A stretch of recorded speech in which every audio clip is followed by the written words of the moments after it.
তো এখানটায় দেখো, আমি বলেছিলাম না ওরা ৩ জন না, ওরা ৪ জন এসেছে, মানে 4টে মেয়ে এসেছিল, তার মধ্যে একজন অসুস্থ হয়ে গেছে। তো এনারা এদিকে গোছগাছ শুরু করে দিয়েছে আর কি।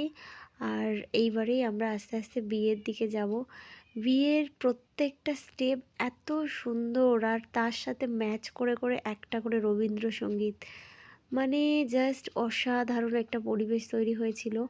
কিন্তু আমি কি বলবো বলো তো, দুঃখের সঙ্গে যেহেতু আমার বাবলু রয়েছে না, ওর খাওয়ানো, ওকে দেখাই, সেই করে আমি অনেক ভালো ভালো মুহূর্ত ক্যাপচার করতে পারিনি। তবে আমি যতটুকু যা ক্যাপচার করতে পেরেছি তোমাদেরকে আমি পুরোটাই শেয়ার করব। আর এখানটায় দেখো আস্তে আস্তে কিন্তু বরের এন্ট্রি হয়ে গেল, বর চলে যাচ্ছে ভেতরে, বিয়ে করতে বসবে আর কি এবার। আস্তে আস্তে যতগুলো আমার কাছে পার্ট মানে ক্যাপচার করা আছে সবই আমি শেয়ার করব। যদি ভালো লাগে অবশ্যই ফলো করে সাথে থেকো।